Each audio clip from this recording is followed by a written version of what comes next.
County Sheriff's Office issued a missing juvenile notice on August 24, 2026 for Chloe Shylin Foster, who was last seen on Saturday, August 22, 2026 at 6:30 p.m. on Carver Street in Institute, Kanawha County, West Virginia.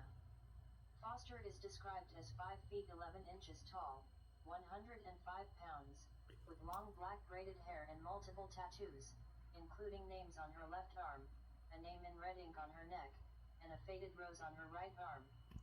She was last known to also have a silver pearl ring and hoop earrings. No clothing description is available at this time. She may be traveling toward Columbus, Ohio in a white Jeep Wrangler Rubicon, possibly in the company of another teenager. Persons with information are requested to contact the Kanawha County Sheriff's Office at 304-357-0556, 304-357-0556.